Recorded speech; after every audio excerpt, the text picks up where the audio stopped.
Aquí empieza Lecciones para hoy.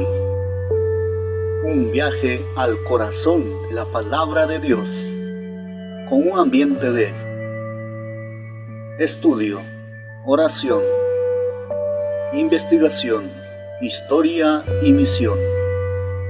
Bienvenidos. Hola queridos amigos, sean bienvenidos a este su programa Lecciones para hoy.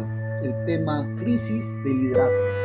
Una vez un niño estuvo mirando una águila que estaba en el suelo y de pronto vio que esta águila empezó a surgir tan rápidamente en un vuelo desesperado hasta la cima más alta de un cerro. Cuando estuvo a punto de llegar al cerro, se desplomó rápidamente al suelo.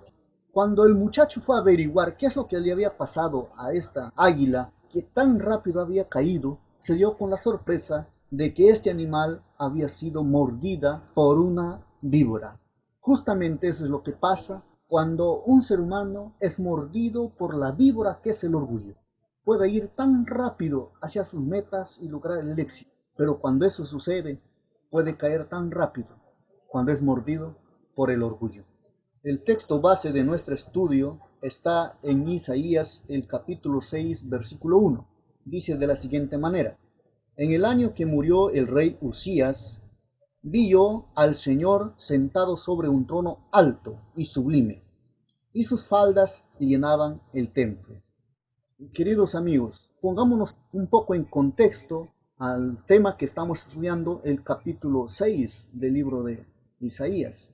En el primer versículo se menciona que el profeta tuvo una visión en el año en que murió el rey Usías. El rey Usías reinó en los años 740 y 739 a.C. Por eso es que el profeta se refiere en ese año a la muerte del rey Usías. Algunos eruditos han sugerido que la visión de Isaías en el capítulo 6 sirve como una unidad de conexión o de enlace entre los 5 primeros capítulos del libro de Isaías. Esto lo refiere un erudito, Edward Jones. En el segundo libro de Crónicas encontramos la historia completa del rey Usías en el capítulo 26 de dicho libro. Nos dice que este rey en total gobernó a Judá, durante 52 años. Entre otros logros notables, encontramos que el rey tuvo 4 actividades fundamentales, así decirlo. En primer lugar, estratega militar, y en segundo lugar, la formación de un ejército numeroso y bien equipado, y la invención de tecnología militar al poner armamento en los muros de la ciudad, y también la prosperidad material en su territorio y la fama que adquirió a nivel de las naciones vecinas por la sabiduría. Pero allá por el versículo 16 nos dice: mas cuando ya era fuerte, su corazón se enalteció para su ruina, porque se rebeló contra Jehová su Dios, entrando en el templo de Jehová para quemar incienso en el altar del incienso. Y los sacerdotes fueron a reclamarlo, obviamente, y le dijeron: salga usted ahora mismo del santuario, pues ha pecado y así Dios no lo va a honrar. La Nueva Versión Internacional traduce la palabra kabod como honra. En una traducción común sería gloria, por lo que en lugar de gloria, kabod, el rey tendría sharat hasta su muerte, que eso significa o tiene un sentido de lepra. El rey Usías es el claro ejemplo de aquel líder que cuando le va bien se enorgullece o obra por el orgullo, por el egoísmo de las demás personas.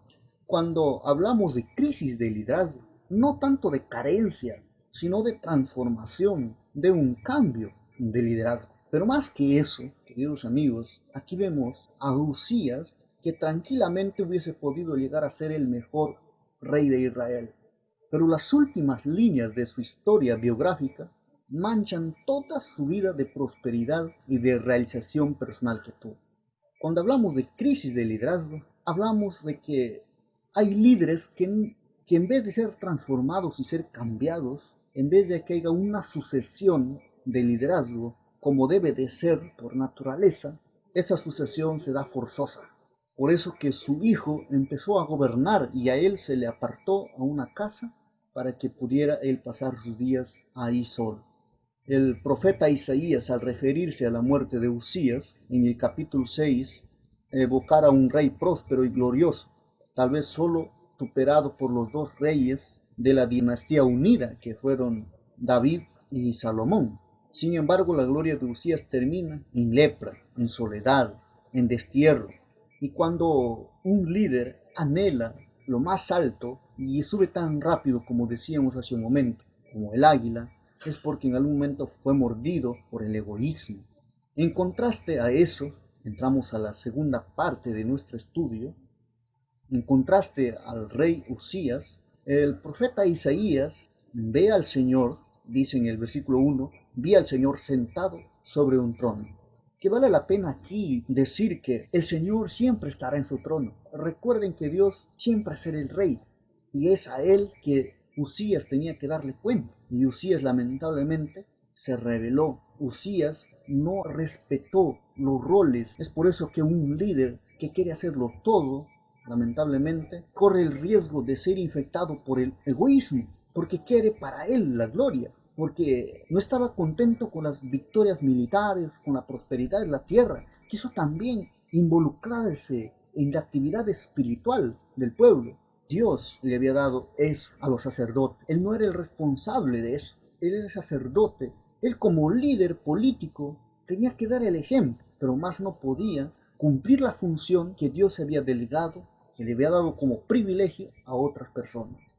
Un líder de verdad, para que no entre en crisis, tiene que aprender a respetar los roles y las responsabilidades de los demás. Aquí Isaías utiliza la expresión Señor, y el original sería Adonai, pero se traduce como Señor, dejando en claro que se refiere al gobernante soberano del universo. El Señor todavía está sentado en su trono. El autor enfatiza que el Señor está sentado y las orlas de su manto llenan el templo, justamente el templo donde Usías había ido a ofrecer incienso. Entonces, queridos amigos, dice Apocalipsis 8 que los seres celestiales, dice aquí el texto, y los 4 seres vivientes tenían cada uno 6 alas y alrededor por dentro estaban llenos de ojos y no cesaban de día y de noche en decir, Santo, Santo, Santo es el Señor Todopoderoso. Y en Daniel 7:14 nos dice que el reino de Dios es un reino que no tiene fin y es un reino sempiterno. ¿Qué contraste con Usías, que pensó que por la prosperidad y todas las cosas él iba a tener un reino que no iba a tener fin? Pero Dios es el único rey del universo que su reinado no tiene fin. Isaías, el capítulo 6, versículo 3, registra que los serafines se decían el uno al otro, Santo, Santo es el Señor, es Jehová de los ejércitos. Aquí la palabra Jehová, según los eruditos, es Yuwai, la palabra castellanizada para Jehová, que significa la esencia oculta de su ser, la esencia oculta de Dios, la perfección divina. Y dice también que es la distinción de esencia en su carácter y en su majestad moral. Por otro lado, algunos piensan que en este caso la santidad se refiere a la exclusividad de Jehová. Teófilo Correa, en su libro La Gloria del Señor en Isaías, en la página 123, da a entender esto. En este sentido tenemos el testimonio de idiomas antiguos. El término equivale a la palabra hebrea Kadosh, que quiere decir santo, o se traduce como santo. El idioma acádido es Kadashu, que significa ser puro o brillar, en otros significados. A la luz de la perspectiva del testimonio extrabíblico se puede inferir en elementos de inconformidad debido a la esencia de la naturaleza de Dios. Por lo tanto, la expresión hebrea Kadosh en este caso puede referirse a la pureza, la perfección y la gloria oculta de Jehová. En otras palabras, la santidad es la esencia del Señor mismo. Pero esta esencia no está completamente oculta, porque se revela en parte en su gloria, que llena toda la tierra. Kadosh, que es la paralela de Kabod, mientras la primera es la esencia del ser de Dios, la segunda es la manifestación de él. Del mismo modo, podemos inferir que a medida que su presencia en el templo, en su gloria, es la que llena la tierra. Y es de esa manera como llegamos a pensar, a definir las 3 lecciones para hoy. La primera lección es, sin importar la clase de líderes que seamos y el éxito que tengamos como líderes, no podemos hacer todas las cosas sin correr el riesgo de ser egoístas. Y eso el Señor no lo va a hacer. En segundo lugar, es que Dios siempre gobierna. Por lo más que nosotros tengamos el poder, o por lo más que creamos que tenemos el control de las cosas, Dios siempre tiene la última palabra. Y la tercera lección es que Dios es santo, y eso tiene que llenar la vida de todo líder para que sea el verdadero líder. Resumiendo nuestra lección, veríamos que en momentos de inseguridad, cuando la debilidad de un líder humano era lastimosamente obvia, Isaías recibió una gran visión del líder supremo, que es el Rey de Dios. Edificado por su inaptitud, pero purificado y fortalecido por la misericordia, Isaías estuvo dispuesto a seguir adelante como embajador de Dios ante el mundo hostil. Solamente de un llamado divino, con un privilegio y por el favor divino, puede nacer un nuevo líder en cualquier crisis de liderazgo. Hemos llegado al final de nuestro estudio del día de hoy de lecciones para hoy. No se olviden de comentarnos en los comentarios, también seguirnos en las redes sociales en Facebook, Instagram y Twitter. Muchas gracias.